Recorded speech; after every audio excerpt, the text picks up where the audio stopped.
तो राधा कुमुद मुखर्जी जो हिस्ट्री के माने हुए प्रोफेसर थे, known all greatest historian of our times also, और उनकी पुस्तक बहुत छोटी सी है, 30-40 पन्ने में ही है, जिसमें फंडामेंटल यूनिट ऑफ इंडिया में उन्होंने लिखा है कि भारत की बाउंड्री तो पुराणों में मेंशन्ड है. We need to propagate how India became integrated, not by coercion, not by violence, not by imposition, not by colonization of mind and place. The story of the life of India is all about integration.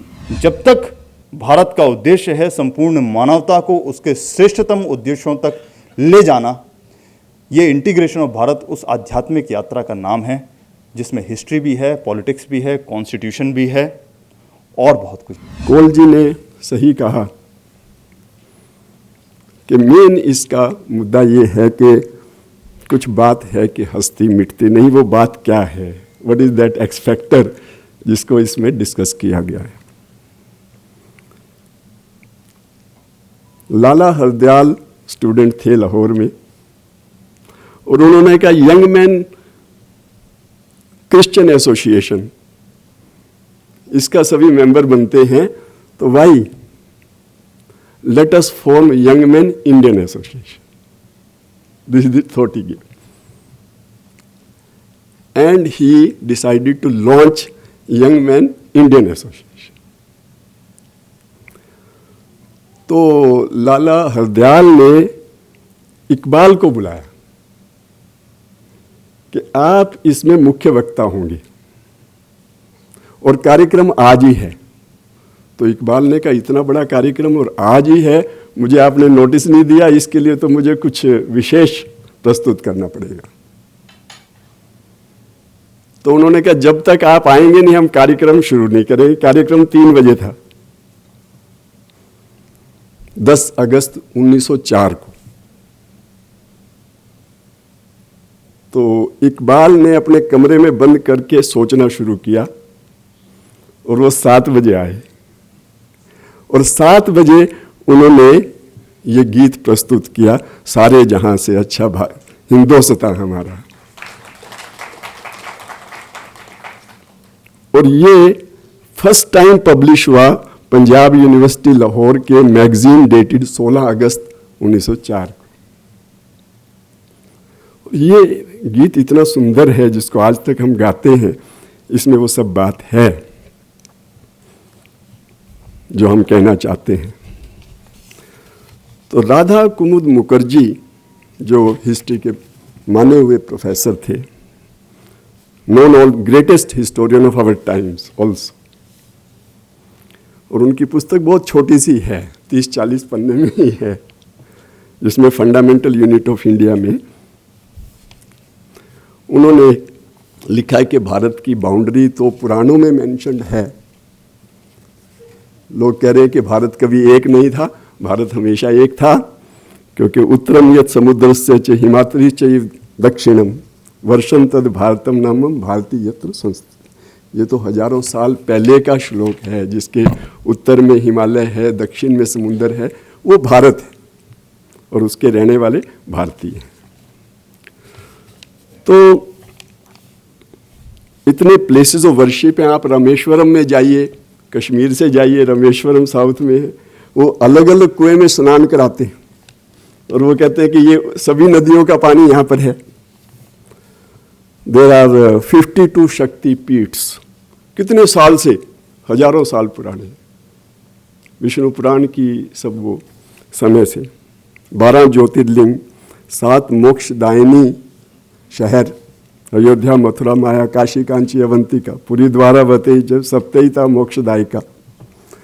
तो ये जब सब literature है, वेदास, रामायण, महाभारत, इसको refer करते हुए supreme court justice Bhagwati, great scholar, 1984 Pradeep Jain के case में, and I quote, this is what he said: It's an interesting fact of history that India was forced into a nation neither on account of common language nor on account of continued existence of a political regime over its territories, but on account of common culture evolved over centuries. It is a cultural unity, something more fundamental and enduring than any other bond which may unite the people of a country together, which has wielded this country into a nation.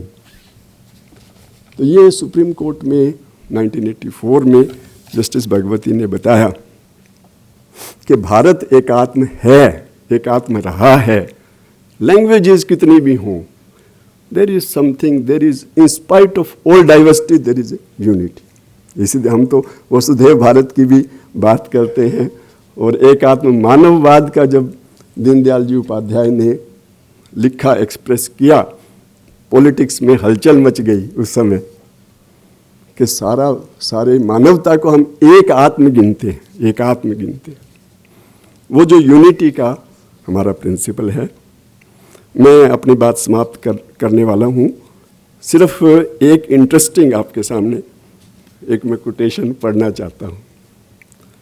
Madanlal Dhingra was a young man who killed Ripon in London, and he was hanged on 18th August 1909. 100 साल से ज़्यादा हो गए। उनको media ने London में hanging से एक दिन पहले इंटरव्यू किया और वो इंटरव्यू मीडिया में छापा। उसकी इंटरव्यू की डेट है 17 अगस्त 1909। उनको पूछा कि आपने ये मर्डर क्यों किया। अब आप बताइए, अब आपको कल फांसी हो जाएगी, आज आप बताइए क्यों किया। उन्होंने कहा, as a Hindu I feel a wrong done to my country is insult of God. Poor in health and intellect, son like me has nothing else to offer but my own blood. So I have sacrificed myself on her altar. Cause of India is cause of Rama. Cause of India is cause of Krishna. So war of independence will continue between India and England so long as Hindus and English races last. Only lesson required in India at present is to learn how to die, and only way to teach is by dying ourselves. Therefore, I am dying in the glory of, in my martyrdom. अब next sentence बहुत important है। थोड़ा लंबा हो गया quotation, पर ये last sentence सुनिए, बड़ा इंटरेस्टिंग है। My only prayer to God is may I be reborn of the same mother, and I may re-die in the same sacred cause till cause is successful and she stands free for the good of humanity and glory of the God. So ये उनका mission Vande Bharat Mataram. This was his quotation from his interview, जिसमें उन्होंने कहा कि ये भारत की आज़ादी की लड़ाई, जिसमें अपने जीवन देना बहुत छोटी चीज़ है, ये good of humanity and glory of God के लिए ये आवश्यक है। तो भारत क्या है, इस बात से एक अलग, बाकी देशों से भारत एक अलग है। भारत की एकात्मता क्या है, इसको समझना बड़ा आवश्यक है। अब मीडिया तो आप जानते हैं ना, मीडिया तो सबको इंटरव्यू करती है। After this interview was published, prime minister Churchill को मीडिया ने अप्रोच किया और पूछा कि आपकी इस स्टेटमेंट पर क्या प्रतिक्रिया है। और चर्चिल का स्टेटमेंट था, जो भी फिर मीडिया में छपा अगले दिन, these are finest words ever made in the name of patriotism. This is Churchill statement. So एकात्म भारत की अगर बात कर रहे हैं हम, great noble values which have transcended, which have come, which is our legacy, which has come from time material. We are ultimately governed by dharma, which is a higher constitution, or Supreme Court's emblem is yato dharma tato jaya. So fundamental for everything is the dharma. Subhadra Kumari Chauhan ने हर बोलो बुंदेले से कहानी सुनी थी, और हम यशराज बुंदेला जी से ये कहानी सुन रहे हैं। दैट मीन्स कुछ कॉमन फैक्टर एक नया नैरेटिव बिल्ड करने में एक कॉमन फैक्टर है। आपने मातृभाषा हिंदी होते हुए भी ये पुस्तक इंग्लिश में लिखी है। शायद इंग्लिश की डिमांड थोड़ी ज़्यादा है, लेकिन अब समय बदल रहा है और मैं आशा करता हूँ कि जल्दी आप इसकी हिंदी की भी प्रस्तुत करेंगे। मैं हिंदी में इसलिए बोल रहा हूँ कि इसकी भावना इस पुस्तक में, उसको कुछ हिंदी में अच्छा एक्सप्रेस किया जा सकता है। उदाहरण के लिए अगर आप इसका ट्रांसलेशन टाइटल का करें, इंटीग्रेशन ऑफ भारत, अगर हिंदी में अगर करें भारत की एकात्मता, तो शायद जो आप कहना चाहते हैं और ज़्यादा अच्छा कह सकते हैं। ये विषय, वास्तव में ये विषय भारत की एकात्मता का है, not integration as such historical, क्योंकि वो तो सबको पता है और ये फैक्ट है।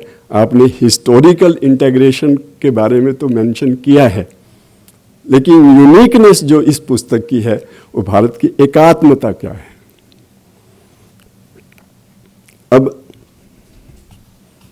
इस पुस्तक को पढ़ते हुए मुझे दो पुस्तकों का और ध्यान आ रहा था, और शायद इस थॉट को, और उसमें उन्हीं दो पुस्तकों में भी इस थॉट को लिया गया है, दीनदयाल उपाध्याय जी का एकात्म मानववाद। वो भी इस पुस्तक में परिलक्षित है, एकात्मता। राधा कुमुद मुखर्जी का फंडामेंटल यूनिटी ऑफ इंडिया, जो 1914 में पब्लिश हुई और सबसे पहले लंदन में पब्लिश हुई और 1909 में वो लिखी गई।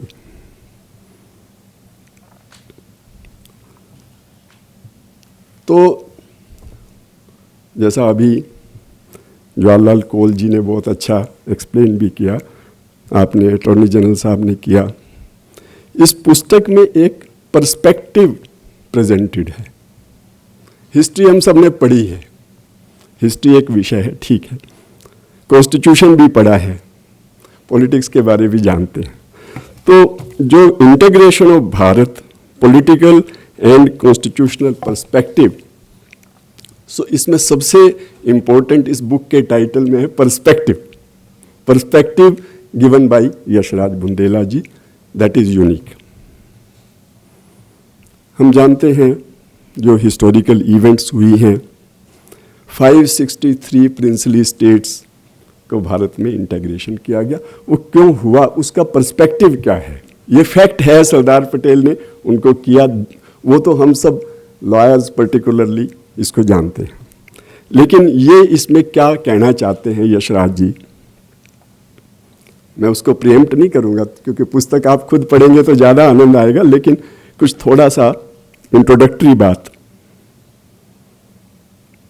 आपने 465 बुक्स एंड आर्टिकल्स की बिब्लियोग्राफी इस पुस्तक के अंत में दी है, जिसका आपने ये सब रेफरेंस दिया है। हम जानते हैं कि क्या कठिनाइयाँ थी, क्या कठिनाइयाँ हमारे भूतकाल में थी, पास्ट में थी, क्या प्रॉब्लम्स आई इंडिया की जर्नी में। और 1947 से 1949 तक जो यूनिफिकेशन का प्रोसेस चला, इंडियन इंडिपेंडेंस एक्ट में जो प्रोविज़न थी कि हम अपनी सोवरेनिटी हटा रहे हैं, जो प्रिंसेस थे, अल्टीमेट सोवरेनिटी वो इंग्लैंड के पास थी, वो उन्होंने हटाई। तो प्रिंसेस ने सोचा अब हम आज़ाद हो गए, हम सोवरेन हो गए। लेकिन सारे भारत का स्वतंत्रता संग्राम तो इस बात के लिए था कि भारत की एकात्मता हो और न्याय मिल सके, हर व्यक्ति को न्याय मिल सके। तो सरदार पटेल ने इस मुश्किल काम को किया, जैसा आपने इस पुस्तक में लिखा है और आपने कोट किया है। सरदार पटेल की स्पीच कॉन्स्टिट्यूएंट असेंबली में अक्टूबर 12, 1949, which was read by K.M. Munshi as Sardar Patel was ill on that day. तो एक लाइन मैं कोट कर रहा हूँ, human memory is probably short. Meeting in October 1949, we are apt to forget the magnitude of the problem which confronted us in August 1947. ये एक mischief थी अंग्रेजों की कि ये एक प्रोविज़न डाल दीजिए कि जो ब्रिटिश डायरेक्टली रूल कर रहे थे उसको हमने इंडिपेंडेंट कर दिया, भारत सरकार को सौंप दिया, लेकिन बाकी जो प्रिंसेस हैं उनको आज़ाद कर दिया, वो उनकी मर्जी पे है, वो आपके साथ मिल जाएं. तो इस बात की आवश्यकता नहीं है कि एक्सेशन कैसे हुआ, इस बात का इस पुस्तक में विस्तार से वर्णन है. ये जो लिगेसी आपने प्रेजेंट की है, I wish Yashraj Singh ji all success, and I am sure ये आपकी जो प्रतिभा है, आपकी जो क्वालिटी है, आपकी जो एफर्ट आपने की है, एंड आई एम श्योर, और माता पिता जी को भी मैं बधाई देना चाहता हूँ कि ऐसी संतान के लिए आपने जो एक एफर्ट की है, ये एक बिगिनिंग है, पर ये it's a very very big effort. I am sure it will bring great results. Thank you. Does India require any storytelling about its integration? In one sense, India doesn't require any story about its integration, because the story of the life of India is all about integration. We have understood as one place where minds have united in common pursuits. The sages of our country belonging to different understandings of life. The Vedas talk about the paths are many, the end is one. They all talk about it in so many wonderful, profound ways. So for India, the integration is not something which has to be preserved, but only to be propagated. We need to propagate how India became integrated, not by coercion, not by violence, not by imposition, not by colonization of mind and place. So the integration story of India stands very, very differently. Therefore, we need to propagate it. How do we propagate it? Therefore, I think books of this nature will offer one glimpse about why we still need to talk about integration. Many of us who have not been born in this country before independence are unfortunate in one sense that we not really witnessed the 2 or 3 decades before independence. This country went through a transformation. Europe was trying to communicate with us and several what's so-called secular ideas, and tried to tell us that secular ideas, which are a product of a long line of, let's say, war of crusades in Europe. The two faiths fought like each other in Europe for more than 200 to 300 years. So the West was trying to tell us that we are going to tell you what is best for you by way of a secular understanding of life. And that was a wrong attempt on the part of West to tell us. But we still borrowed certain ideas in order that we are able to strengthen our understanding of what individual life and collective life can be in the midst of diversities. So therefore we borrowed slowly in the 2 to 3 decades before independence, and which is what is captured very beautifully in the later part of this book, that the so-called ideas of living with the Constitution, and the Constitution making ideas in different parts of a country, and the great visionary mind of Sardar Patel to bring about a sea change in the understanding of the minds of kings, rulers, small and big, to think beyond their little areas where they were ruling. The ability to think beyond that was therefore one important constitutional development in our country. So when I found that that's thought to be captured here, I think it's a very important way of looking at it.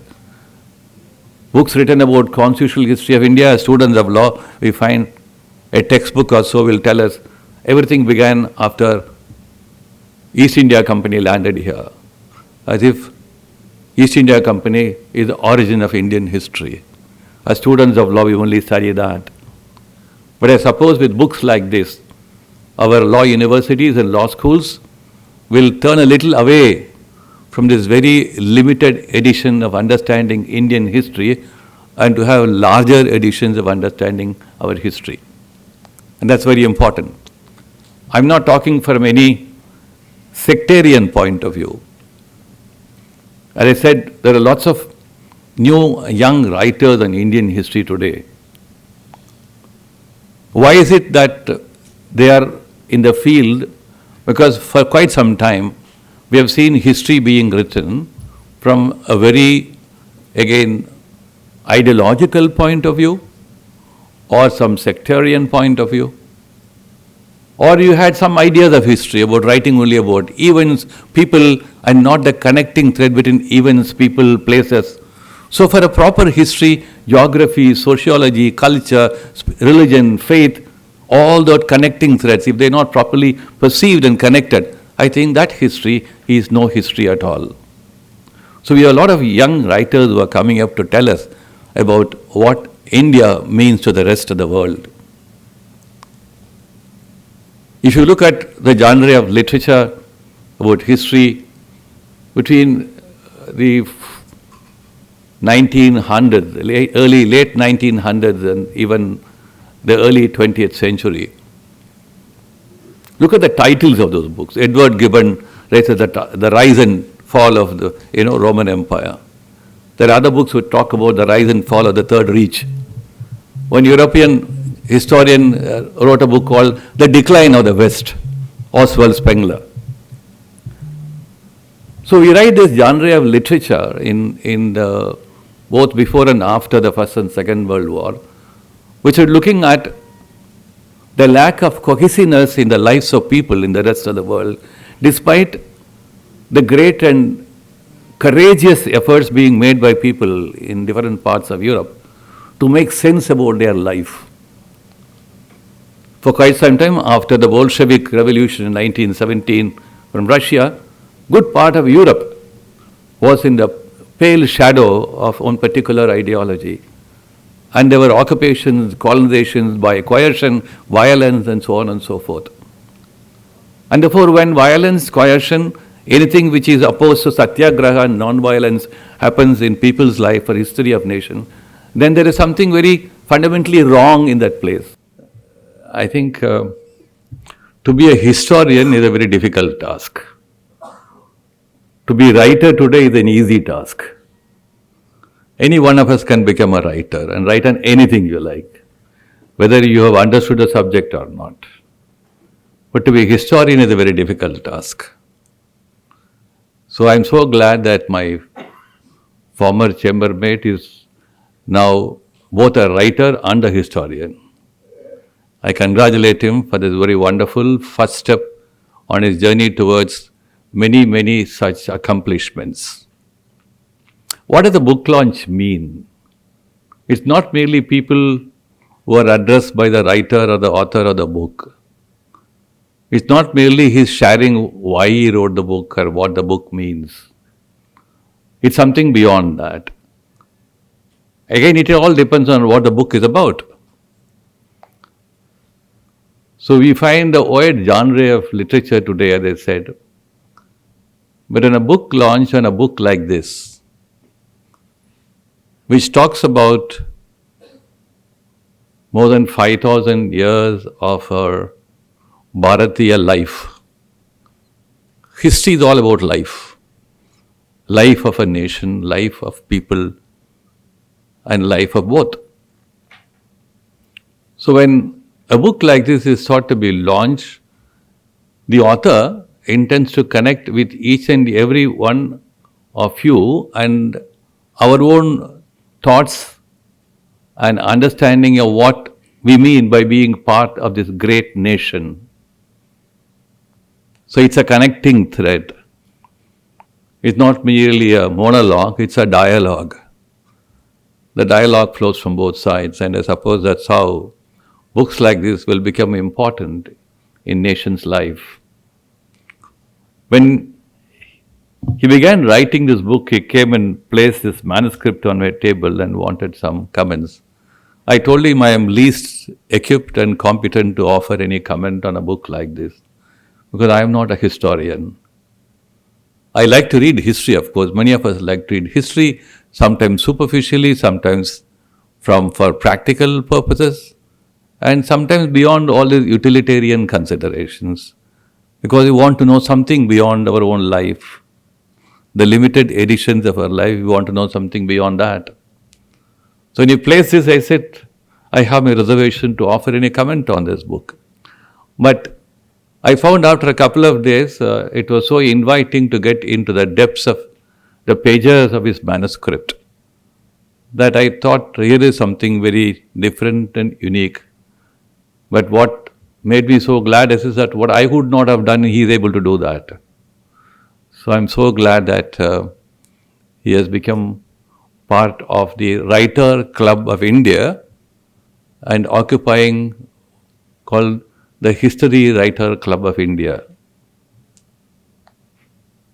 Day before yesterday, when he came to invite me for today's event, I told him most likely I'm traveling today evening, I may not be able to come. So he sent promptly whole set of people to have my speech recorded. But it was so that I couldn't travel today evening, and certainly I couldn't decline his invitation to be part of here. And I feel so happy that I couldn't travel today evening. Whether he is, of course, he's going to be very happy about it. But why do we talk about integration, political and constitutional?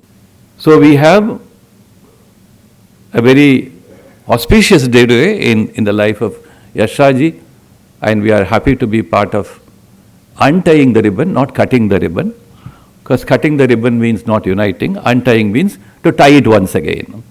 So we will tie it once again as and when you are able to continue to venture on your writing journey.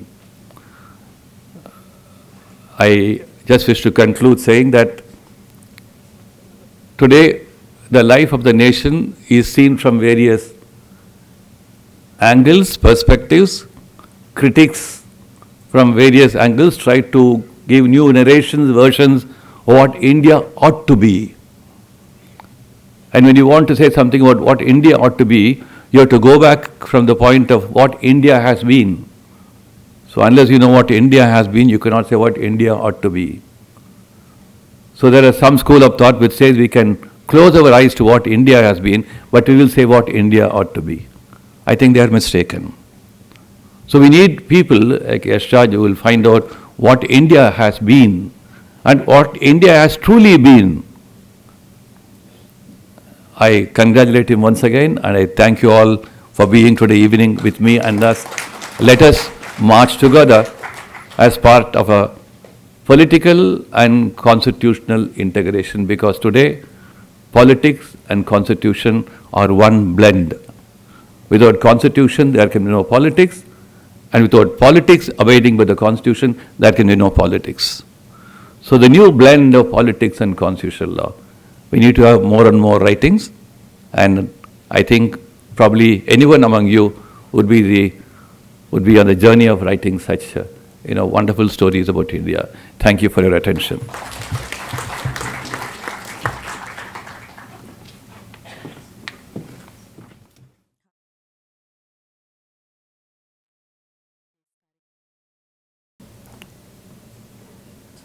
Yashraj ji ने इतनी बड़ी मोटी किताब लिखी है जो मैं भी कभी स्वयं लिखने की हिम्मत नहीं कर सकता,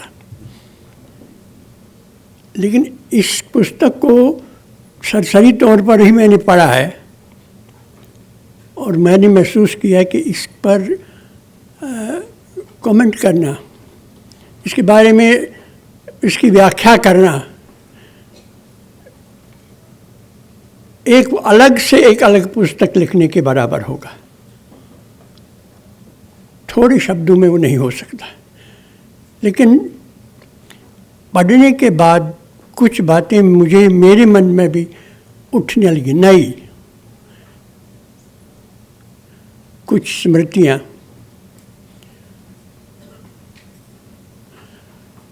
5-6 साल पहले मैं अपने बेटे के पास कनाडा गया था घूमने के लिए। वैसे मौका मिल गया, 5-6 महीने वहाँ रहा। वहाँ रहने के बाद मैंने ये सोचा कि मैं यहाँ आकर क्या करूँ। तो मुझे लगा कि यहाँ एक खोई हुई जो रेस है जिनको रेड इंडियन कहा जाता था, उनसे मुलाकात की जाए, उनसे उनके बारे में बात की जाए, उनसे पूछा जाए कि क्या हमारे बीच में भी कोई संवाद हो सकता है। जहाँ मैं रहता था उसके सामने, उसके बीच में से एक नदी बहती थी, छोटी सी नदी, क्रेडिट रिवर, जो कि शहर से बाहर निकलकर एक झील में, ओंटारियो लेक में मिल जाती है। उसके किनारे चलना मुझे अच्छा लगता था। छोटी सी नदी थी, अक्सर कोई नहीं मिलता था रास्ते में। लेकिन एक दिन एक आदमी ऐसा मिला जो पानी में खड़ा था, हाथ में छोटी सी छड़ी ले रखी थी और पानी में मार रहा था छड़ी। और मेरी समझ में नहीं आ रहा कि वो आदमी कर क्या रहा है। मछलियाँ उसमें इतनी नहीं थी कि आप डंडे से मछली मार सकें। फिर वो क्या कर रहा था, कौतूहल में वहीं खड़ा रहा। उसकी नज़र मुझ पर पड़ी और वो छड़ी वहीं छोड़कर ऊपर आया किनारे पर। उसने मुझे पूछा, आप कौन हैं? सिंपल सा सवाल था कि कौन है आप? तो मैंने उनसे उसे कहा कि मैं इंडियन हूँ। हालांकि उसी वक्त मुझे ख्याल आया कि अगर इंडियन कहने से शायद ये कहे कि मैं तुम्हारी जाति का हूँ, मगर इतना समय नहीं दिया उसने। उसने कहा सही या गलत, रियल और फेक। अब मैं परेशान कि मैं फेक इंडियन कैसे हुआ। ये आदमी मुझे कैसे बता रहा है कि तुम फेक भी हो सकते हो, फेक इंडियन हो सकते हो। मेरी परेशानी भांप कर उसने कहा कि मेरा मतलब ये है कि क्या तुम हिंदुस्तान के रहने वाले हो या कि मेरी तरह एक ऐसे आदमी जिसके माथे पर वर्षों पहले कोलंबस नाम के एक शैतान ने पोस्टर चिपका दिया था कि तुम रेड इंडियन हो। अब मैं मुझे लगा कि उसकी पीड़ा बोल रही है। मैंने कहा तुम वहाँ क्या कर रहे हो, ये क्या कर रहे हो? वहाँ तो मछली है नहीं। उसने कहा नहीं, मुझे मालूम है वो मछली नहीं है। उसने कहा फिर क्या कर रहे हो? उसने कहा तुम लोग कहते हो इंडियंस, मैंने देखा है यहाँ जब से इंडियंस बहुत आने लगे हैं और इस नदी में वो कुछ पानी इसके साथ करते हैं, उनसे पूछोगे तो वो कहते हैं कि अपने पूर्वजों को याद कर रहे हैं, तर्पण, श्राद्ध। तो मैं वही तर्पण कर रहा था अपने पूर्वजों को। मैंने कहा तर्पण? उसने कहा कि यहाँ यही मेरे पूर्वज मछली पकड़ते थे, मछुआरे थे, यहीं उनके जीवन शुरू होता है, यहीं से शाम होती थी और मैं यहाँ कभी कभी आकर उनकी याद में वही नाटक करता हूँ। मैंने कहा अब तो तुम रेड इंडियन नहीं हो, यहाँ की सरकार ने अब तुम्हारा नाम बदल दिया है, तुम फर्स्ट नेशंस हो। वो हंस पड़ा। उसने कहा कि आपको नहीं लगता है कि ये हमारा बार बार अपमान हो रहा है? हम फर्स्ट नेशंस हैं। नेशन से पहली मुलाकात, एक अलग तरह के नेशन से पहली मुलाकात मेरी पहली यही यहाँ हुई। यशराज जी ने जो पुस्तक लिखी है वो एक दूसरे तरह के नेशन के बारे में बात है। वो भारत के बारे में बात है। भारत जो कि खाली एक पॉलिटिकल कंसेप्ट नहीं है, जो कि खाली एक इकोनॉमिक कंस्ट्रक्शन नहीं है, जो एक कल्चरल कॉन्सेप्ट है जिसको हम नेशन कहते हैं। इस नेशन की बात याद करते हुए मुझे बहुत पुरानी अपने इतिहास में एक बहुत पुराने समय का एक व्यक्ति पृथु याद आया। पृथु नाम का एक राजा था, बल्कि वो पहला राजा था, सबसे पहला राजा जिसका अभिषेक हुआ था पृथु था। अब ये हजारों साल पहले की बात है, लेकिन जिस वक्त पृथु था उस वक्त वहाँ की हालत, उस देश, हमारे देश के उस क्षेत्र की हालत लगभग वैसी ही रही होगी जो 200 साल 300 साल पहले रेड इंडियंस के ज़माने में उनकी हालत रही हो। उनके सामने भी रोजी रोटी के एक बहुत दूसरी आज़ादी के या प्रोटेक्शन के प्रश्न रहे होंगे।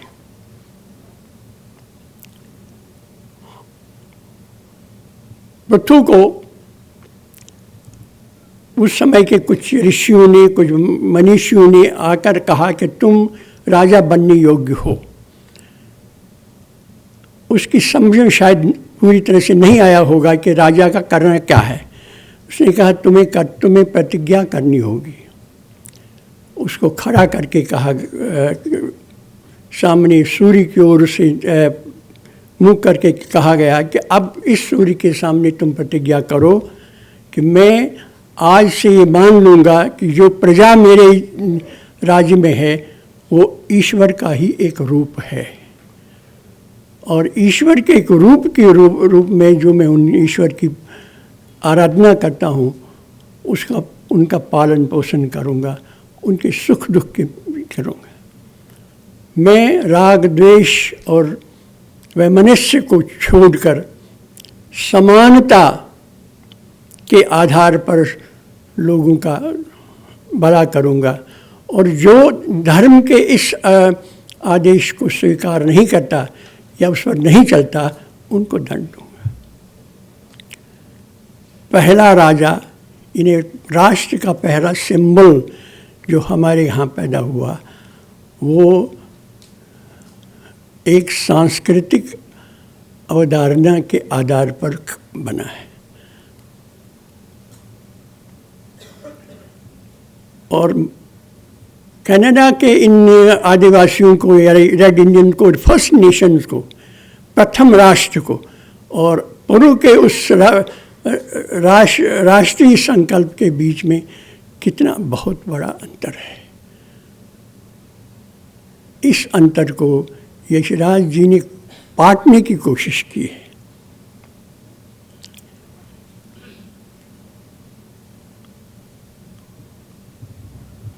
अक्सर हम मानते हैं कि हमारा देश और हमारी संस्कृति और हमारा राष्ट्रीय संकल्प अति प्राचीन है। दुनिया के जितनी सभ्यताएं हैं वो आई और गई। इकबाल का वो शेर अक्सर याद किया जाता है, कुछ बात है कि हस्ती नहीं मिट्टी नहीं हमारी।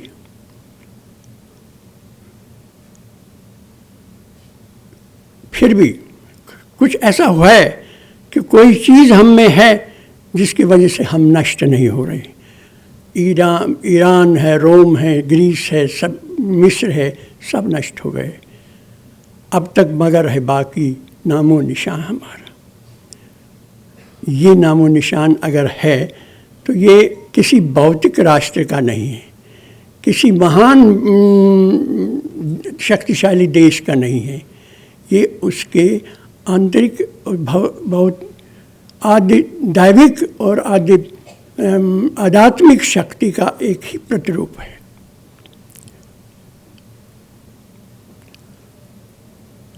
इस पुस्तक को पढ़ने के बाद मुझे लगा कि बहुत सारे हमारे इतिहास में बदकिस्मती से अंग्रेज़ों ने हमारे इतिहास का एक छोटा सा दायरा बना दिया है। ईसा से 300 साल पहले से लेकर ईसा से 300 साल बाद तक यही सही पूरा का पूरा इतिहास हिंदुस्तान भारत का है। बाकी या तो मिथक है या कल्पना मात्र, ऐसा उन्होंने कहा। अब ऐसे में जितने बड़े ऐतिहासिक प्रसंग हमारे पास हैं उनको संभालना, उनकी व्याख्या करना बहुत कठिन काम है, लेकिन ये कठिन काम करना होगा। अगर हम ये नहीं कर पाएंगे तो फिर ये बातें हम ज़रूर करते रहेंगे कि हमारा देश बहुत प्राचीन है, हमारी संस्कृति अत्यंत प्राचीन समय से पैदा हुई है, लेकिन हम उस संस्कृति, उस सांस्कृतिक राष्ट्रवाद को व्यक्त पूरी तरह से समाज के लिए उपयोगी नहीं बना सकते। एक बात हमें याद रखना होगा कि हमारे देश में राष्ट्र दो पहियों पर चलता रहा है। राष्ट्र ऐसा कंसेप्ट नहीं है जिसमें हम आर्थिक प्रगति करें और संपत्ति जुटाएं, संपदावान बने, बल्कि ये भी है कि उस संपत्ति को, उस संपदा को हम किस तरह इस्तेमाल करें, किस तरह नैतिकता के दायरे में हो से हम उसका उपयोग करें, ये भी है। दोनों चीज़ संस्कृति और भौतिक विकास साथ साथ चले, एक साथ चले।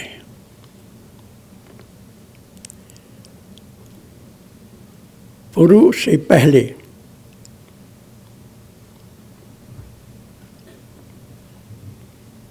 मनु राजा माने जाते थे, हालांकि मनु का अभिषेक नहीं हुआ था। ये इक्ष्वाकु वंश के राजा थे। इसी में राम भी हुआ था, पुरु भी इसी में हुआ था। लेकिन इनके साथ साथ एक परंपरा साथ साथ चलती थी। इक्ष्वाकु वंश या राम के वंश की रघुकुल के साथ साथ हम देखते हैं कि कोई न कोई वशिष्ठ ऋषि साथ रहेगा। वशिष्ठ ऋषि एक परंपरा थी, ऋषियों की एक परंपरा थी, जो एक कुल के में अगर कोई वशिष्ठ ऋषि होता था तो उसके चले जाने के बाद उसका उत्तराधिकारी भी वशिष्ठ ही कहलाता था। वशिष्ठों की यह परंपरा इक्ष्वाकु वंश से शुरू होकर राम से बहुत आगे तक निकल गई थी। एक और यहीं से राजदंड को नियंत्रित करने की कल्पना की गई। राजा संपन्न हो सकते हैं, राजा शक्तिशाली हो सकते हैं, अपनी फौजों के आधार पर वो राजा अनुचित काम भी कर सकते हैं, दंभी भी हो सकते हैं। इसे कौन रोके? अगर इसे रोकना है तो कोई ऐसा दंड भी चाहिए जो राजदंड से भी बड़ा हो। तो इसलिए ज्ञान दंड या ब्रह्म दंड की कल्पना की गई, जो वशिष्ठ के ज़माने में थी, जो कि राजदंड को नियंत्रित कर सके और राजा उतना ही करे जितना उसने प्रतिज्ञा की है, जितना उसने वचन दिया है, उसके आगे या पीछे नहीं जा सके। मुझे लगता है कि ये जो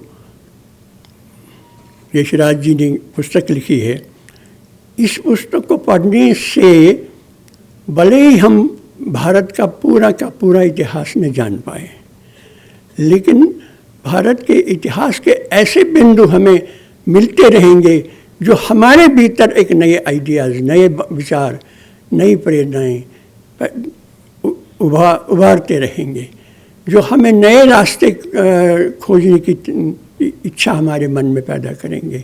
और इसलिए मुझे लग रहा है कि ये एक सामान्य जानकारी देने वाली पुस्तक नहीं है, ये एक संदर्भ ग्रंथ है जो हम जैसे लोगों को, जिन्हें अभी भी अपने राष्ट्र, अपनी संस्कृति और अपने धर्म के बारे में जानकारी की तलाश है उनके लिए एक संदर्भ ग्रंथ बन जाएगा। नमस्कार।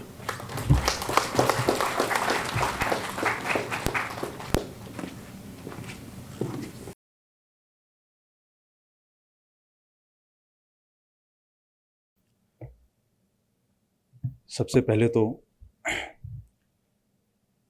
जिनके प्रकाश, प्रेरणा और शक्ति से हम सभी संचालित हो रहे हैं, अपने कर्तव्यों का निर्वहन कर पा रहे हैं, ऐसी माँ भारती, हमारी भारत माँ, उनके चरणों में सत सत वंदन। हम आह्वान करें कि हम सभी के बीच उनकी चेतना सक्रिय है और इस कार्यक्रम में उपस्थित है। आज ये कार्यक्रम शायद मेरे लिए बहुत असाधारण कार्यक्रम है। अपने गुरु की उपस्थिति, माता पिता की उपस्थिति और आप सभी की उपस्थिति इस वर्किंग डे के बिजी शेड्यूल में होने के बावजूद भी आप सभी लोग यहाँ हैं, इसके बहुत सारे मायने हैं। निश्चित रूप से भारत, जैसा कि हमारे बहुत ही विशिष्ट विद्वान और आध्यात्मिक मनीषियों ने बहुत पहले ऐसी उद्घोषणा कर दी कि आने वाले समय में भारत एक नई शक्ति, एक नई ऊर्जा और एक नई आध्यात्मिक शक्ति के साथ उभरने वाला है। शायद उसी प्रेरणा, उसी शक्ति के फलस्वरूप किसी निमित्त मुझे ये कार्य सौंपा गया परमात्मा की प्रेरणा से कि मैं इस कार्य को पूरा कर सका। इसमें मेरा व्यक्तिगत कुछ भी योगदान नहीं है, ऐसा मैं मानता हूँ। आज के इस कार्यक्रम की अध्यक्षता कर रहे श्री राम बहादुर राय जी, आपसे कौन परिचित नहीं है, जीवन भर का अनुभव। कार्यक्रम में मुख्य अतिथि के रूप में जस्टिस आदर्श गोयल हमारे बीच हैं, मेरे गुरु, और शायद जिनके साथ रहते रहते ये इस बुद्धि में ये क्षमता विकसित हो पाई कि कुछ लिखने की चेष्टा भी कर सके, ऐसे मेरे गुरु श्री आर वेंकट रमनी सर। श्री जवाहरलाल कौल जी, पद्मश्री जवाहरलाल कौल जी, आपकी जीवन की यात्रा अपने आप में इंटीग्रेशन ऑफ भारत की यात्रा है। बल्तिस्तान से शुरू होती है और आज दिल्ली में है। ये इसके बहुत सारे मायने हैं, आप सभी समझ सकते हैं कि अभी इंटीग्रेशन का काम और भी बहुत कुछ बाकी है।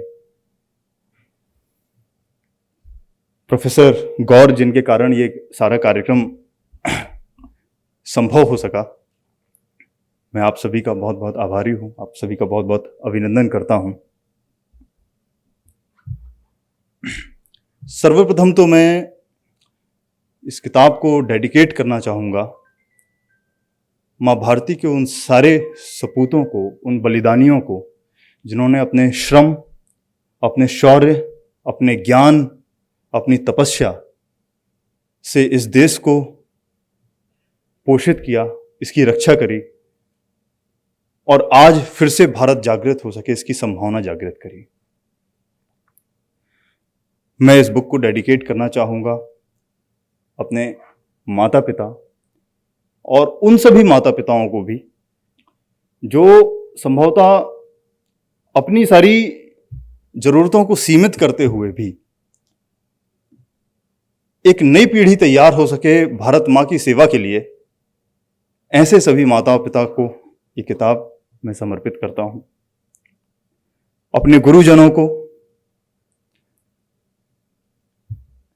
अलग अलग रूप में, अलग अलग काल में, अलग अलग समय में आके आपको हमेशा कुछ ना कुछ मार्गदर्शन देते रहते हैं और जिसके परिणाम स्वरूप वो संभावनाएं जागृत होती हैं और आप तो बस निमित्त मात्र हैं, वास्तव में तो वो गुरु की प्रेरणा और गुरु का मार्गदर्शन ही है जो किसी ना किसी रूप में आपको गाइड करता रहा है, जिसके कारण जो भी आप कर पाते हैं वो संभव होता है। सबसे महत्वपूर्ण मैं ये उन कर्मयोगियों, उन मौन तपस्वियों को भी समर्पित करता हूं जो वास्तव में एक इस प्रकार की प्रजाति है जो हर कार्य के पीछे होती है, हर कार्य के लिए प्रेरणा होती है, लेकिन बस वो किसी भी कार्यक्रम में जहां क्रेडिट लेने का विषय आता है वो वहां नहीं दिखाई देती है। ऐसे सभी मौन तपस्वियों और योगियों को मेरा सत सत नमन। मेरा इशारा शायद आप सभी लोग समझ रहे होंगे।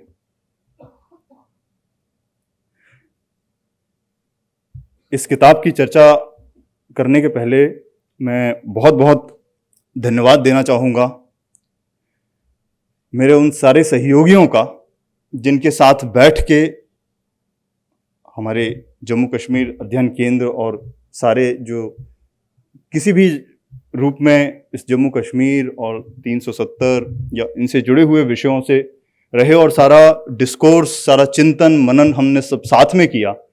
और शायद उसी चिंतन मनन का परिणाम था कि ये किताब इस रूप में आ सकी। तो मैं उन सारे साथियों का जो यहाँ उपस्थित हैं, जो किसी कारणवश यहाँ उपस्थित नहीं हैं, मैं उन सब का भी बहुत बहुत धन्यवाद देता हूँ। मैं अपने सर वेंकट रमणी सर, प्रमोद कोहली सर, अमृता जी जो यहाँ उपस्थित हैं, कई बार महीनों तक उन्होंने किताब को एक मूर्ति रूप में आ सके किताब, इसके लिए समय दिया, उसको रिव्यू किया, सजेशंस दिए, उनको भी मैं बहुत बहुत धन्यवाद ज्ञापित करता हूँ। और सबसे महत्वपूर्ण, सारी मेहनत हो जाए लेकिन जो पब्लिशिंग का काम है वो अपने आप में बहुत चैलेंजिंग होता है। तो हमारे विनय आहूजा जी, मोहन लॉ हाउस पब्लिशिंग जिनका है, उनके पास जैसे ही ये काम पहुंचा, मुझे लगता है शायद उनसे ज़्यादा तेज गति से इस काम को और कोई कर नहीं सकता था। और उनकी सारी टीम को, जिन्होंने, आप जानते हैं एक लेखक अपने काम के लिए कितना पॉजिटिव होता है और वो कितनी जल्दी उसको पब्लिश कराना चाहता है, तो उन सारे इश्यूज को देखते हुए भी उन सभी ने पूरा कोऑपरेट किया और सहयोग किया। और ख़ास तौर से विनय आहूजा जी की टीम में एक अभिषेक जी हैं, मैं उनको स्पेशली मेंशन करना चाहूँगा, क्योंकि शायद वो एक ऐसे व्यक्ति हैं कि डिले हो रहा हो या कुछ भी हो रहा हो, लेकिन वो आपकी होप जो है, आपकी आशा कि आपका काम सबसे बड़ी प्राथमिकता है हमारी, ये आपके अंदर से सेंस वो जाने नहीं देते। तो अभिषेक जी को मैं बहुत बहुत धन्यवाद देना चाहूँगा। मेरी श्रीमती जी जो हमेशा सहयोगी रही इस पूरी प्रोसेस में, कई बार रिव्यू भी किया, उनका भी मैं बहुत बहुत धन्यवाद देता हूँ। सारे परिवारजनों का, सभी लोगों का किसी न किसी रूप में योगदान रहा है और सबका मैं बहुत बहुत आभारी हूँ। पेशे से आप सभी जानते हैं कि मैं ना तो लेखक हूँ ना हिस्ट्री का जानने वाला हूँ।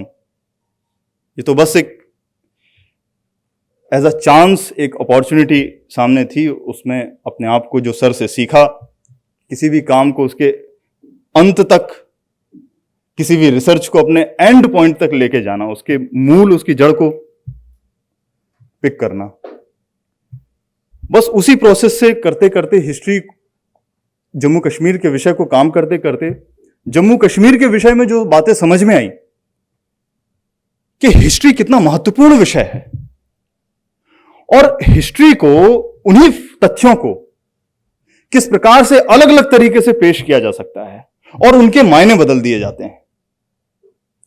इतना समय नहीं है कि एक एक करके मैं उन सारे पॉइंट्स को बता सकूं, लेकिन एक प्रोविजन जो टेम्पररी था वो परमानेंट हो गया, वो बेसिक स्ट्रक्चर का पार्ट हो गया बहुत सारे आर्गुमेंट्स में, जिसका उद्देश्य कंप्लीट कॉन्स्टिट्यूशनल इंटीग्रेशन की तरफ लेके जाना था देश को। वो एक सेपरेटिज्म का सिंबल बन जाए। कहीं ना कहीं हमारी डिस्कोर्स में, एकेडमिक्स में कहीं ना कहीं कुछ ना कुछ ऐसा लगता है कि कमी रह गई। तो इसलिए इतिहास का महत्व इस बात से समझ में आता है और इसी बात को और मजबूती से प्रखरता से स्पष्ट करने के लिए शायद अपनों शब्दों से ज्यादा बेहतर होगा कि मैं स्वामी विवेकानंद जैसे महान तपस्वी के शब्दों का उपयोग करूं। स्वामी विवेकानंद को, जिनको मैंने इस किताब में भी कोट किया है, वो कहते हैं, children of India, I am here to speak to you today about some practical things, and my object in reminding you about the glories of past is simply this.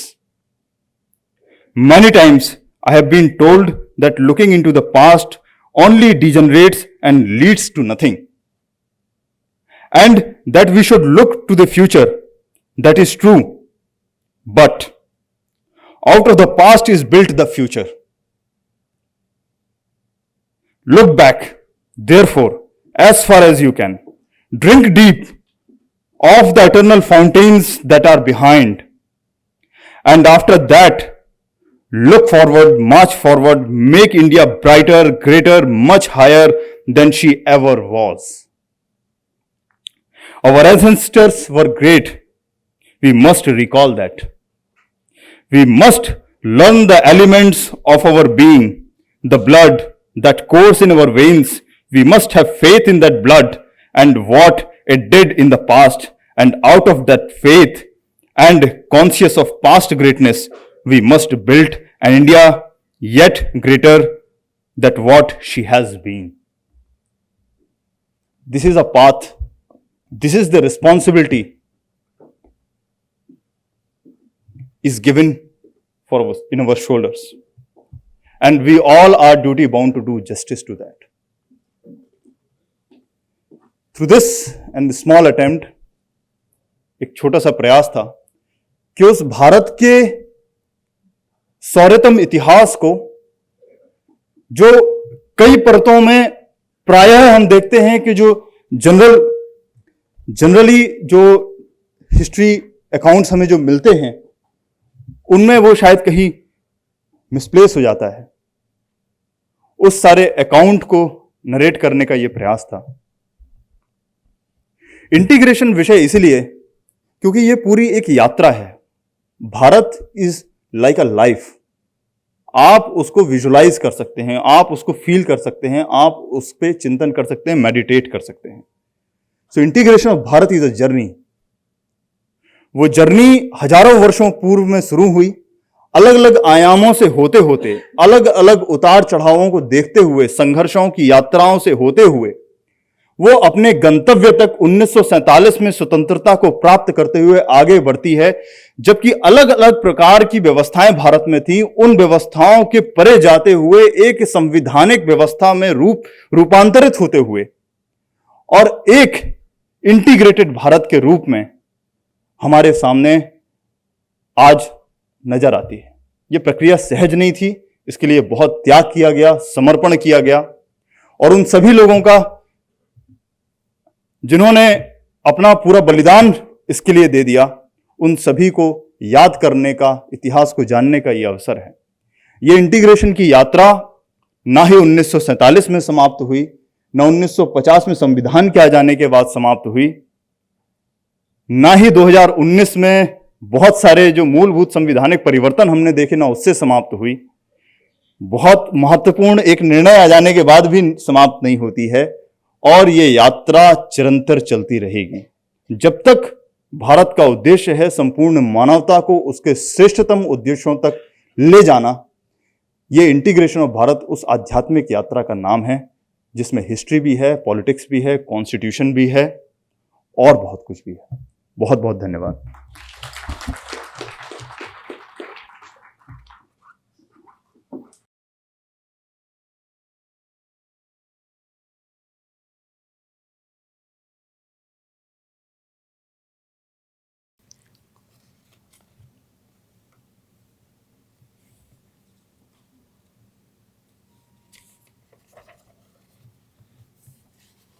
आदरणीय जवाहरलाल कौल जी,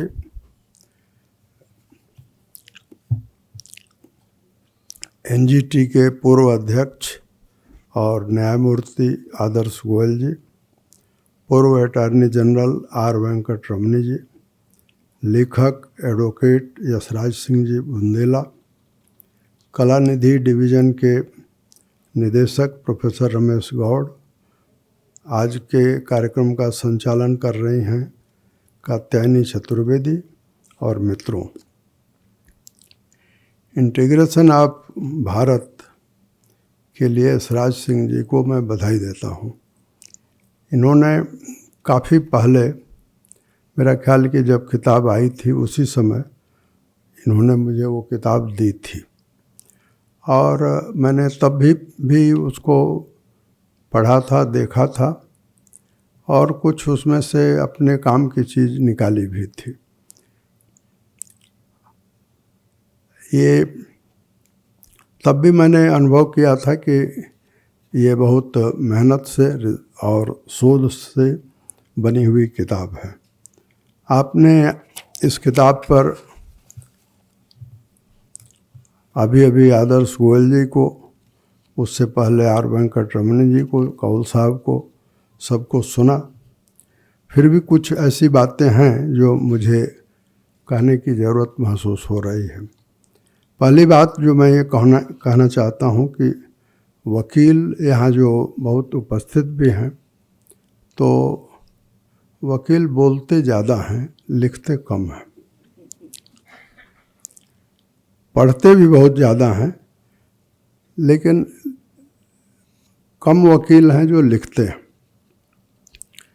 तो उन कम वकीलों में यशराज सिंह एक हैं। एक ऐसा वकील जो आज उत्सव मूर्ति है। अगर आप इस आयोजन को उत्सव माने तो हमारे उत्सव मूर्ति हैं यशराज सिंह बुंदेला, जो बोलते भी हैं, लिखते भी हैं, पढ़ते भी हैं, और जितनी ज़रूरत होती है उतना ही बोलते हैं, लेकिन लिखते ज़्यादा।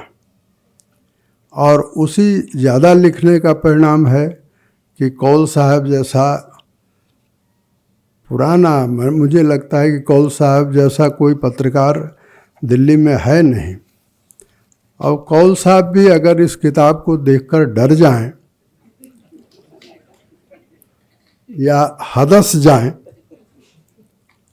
तो मानना पड़ेगा कि यशराज सिंह बुंदेला ने कोई बड़ा काम किया है।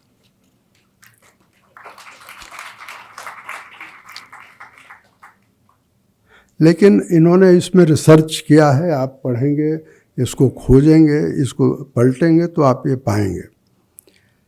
दूसरी बात जो मैं आपसे कहना चाहता हूँ, और मेरी नज़र में ये बहुत महत्वपूर्ण है, कि यह यशराज सिंह की पहली किताब नहीं है।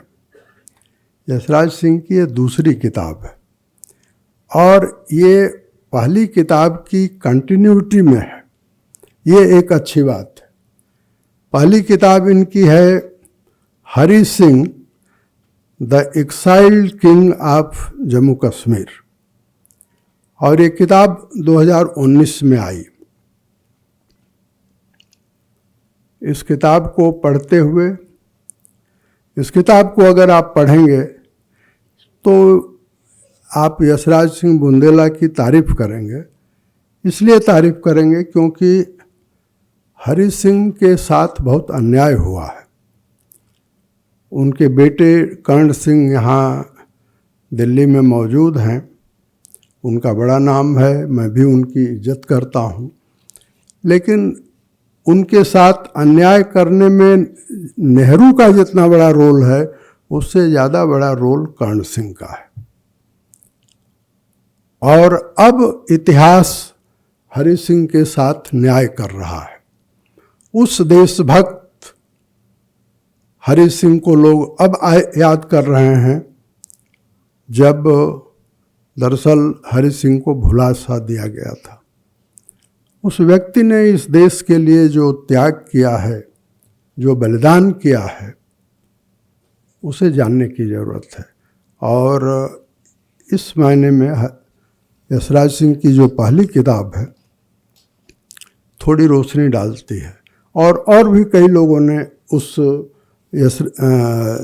हरि सिंह की जीवनी पर काम करना शुरू किया है। कुछ किताबें आई भी हैं।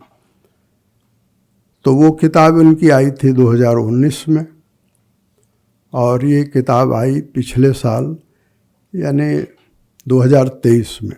इसका लोकार्पण भले ही आज 2024 में हो रहा है, लेकिन ये पुस्तक 2023 में आ गई थी।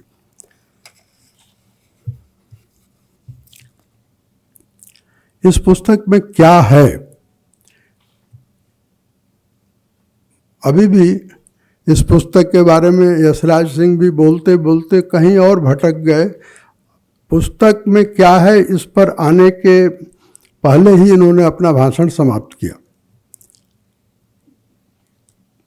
लेकिन ये इस पुस्तक में क्या है, इसकी का दायरा बहुत व्यापक है और इसके बारे में हमसे पहले बोला जा चुका है। लेकिन मैं ये कहूँगा कि हम लोग तो इम्तहान में कुंजी देख करके पास हो करने वाले लोग हैं, तो मैं आपको कुछ कुंजी बता देता हूँ कि इस पुस्तक में क्या है, ताकि आपकी रुचि बढ़े। पहली बात यह कि ये पुस्तक का पहला अध्याय इस बात पर है कि भारतीय सभ्यता की आधारशिलाएं क्या हैं, और ये अपने आप में एक अलग पुस्तक का विषय है। एक सुप्रीम कोर्ट का वकील आर वेंकट रमनी जी के चेंबर का साथी और कानून की और संविधान की किताबों में घिरा हुआ व्यक्ति अगर कहीं भारतीय सभ्यता की आधारशिला की खोज कर रहा है, तो इसका मतलब यह है कि ये आदमी वकील होने लायक नहीं है, या ये आदमी वकीलों का वकील होने लायक है।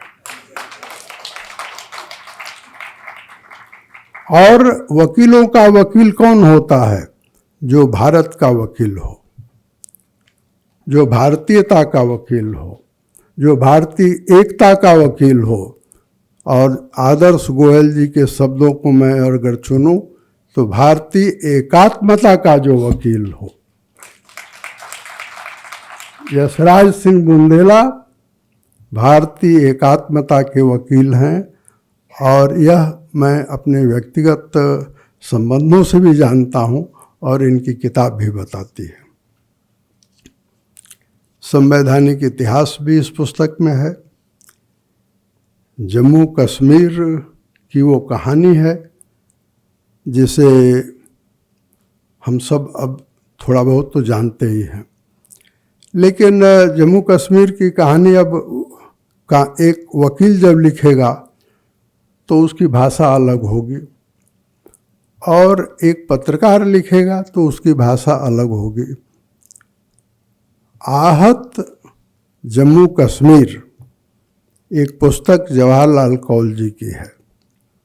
उसका IIC में बहुत पहले लोकार्पण हुआ, हिंदी में आई है।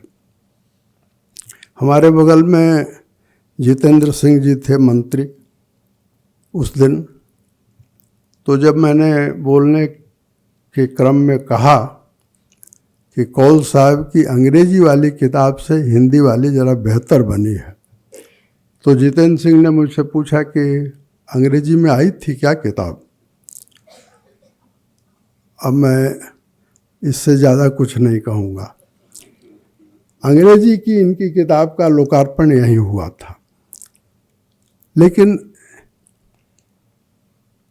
मैं उसका उल्लेख इसलिए कर रहा हूँ क्योंकि यशराज सिंह जी की किताब समाप्त होती है जम्मू कश्मीर की उस कहानी पर जो 5 अगस्त 2019 को घटित हुई।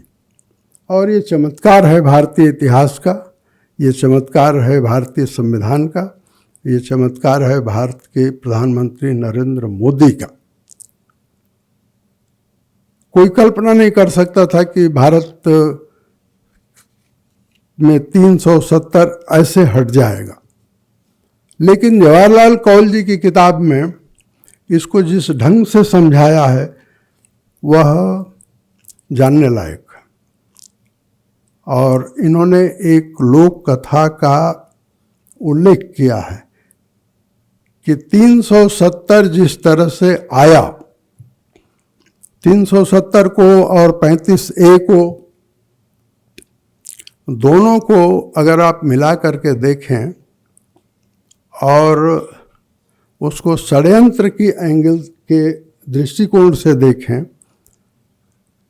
उसको संविधान की दृष्टि से अगर देखें, तो मैं अक्सर इस बात को कहता हूँ, फिर से कहना चाहता हूँ कि जब मुझे पहली बार ये जम्मू कश्मीर अध्ययन केंद्र वालों को तो 35A के बारे में कुछ पता नहीं था। मैं कह सकता हूँ कि 35A के बारे में सबसे पहले मैंने ही बताया, और 35A के बारे में जब मुझे सबसे पहली बार पता चला तो लोकसभा के पूर्व सेक्रेटरी जनरल CK जैन हमारे मित्र थे, आज दुनिया में नहीं हैं। CK जैन को मैंने फ़ोन किया और हमने पूछा कि जैन साहब ज़रा 35A के बारे में मुझे कुछ बताइए। तो उन्होंने कहा कि 2-4 दिन का मुझे समय दीजिए। उन्होंने संविधान पढ़ा। संविधान पढ़ने के बाद फ़ोन पर मुझे याद है, वो बात मुझे भूलती नहीं, उन्होंने कहा कि ये तो कॉन्स्टिट्यूशनल फ्रॉड है। ये उनका के शब्द थे, और उनके शब्द सही इसलिए थे क्योंकि अगर 2019 से पहले का आप संविधान देखें, अब 2021 वाला अपडेटेड हुआ है, उससे पहले का अगर आप संविधान देखें तो आप अनुच्छेद 35 तो है, लेकिन क्या संविधान के मूल बॉडी में 35A है? तो नहीं है। कहाँ है? तो बहुत अंत में 1954 के राष्ट्रपति के आदेश का वर्णन करते हुए अंत में इस बात को बताया जाता है कि यह संविधान में 35A के रूप में जाना जाएगा।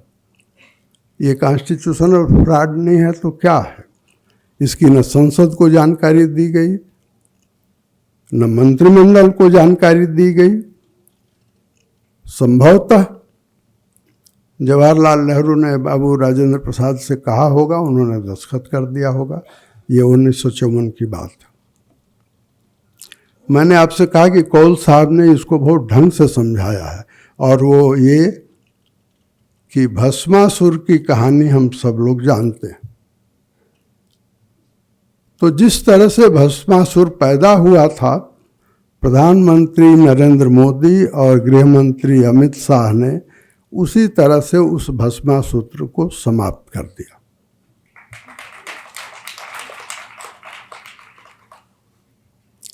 और इस तरह से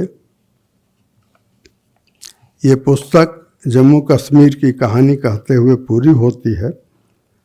मैं अंत में केवल एक बात कहकर अपनी बात पूरी करूंगा, और वह ये कि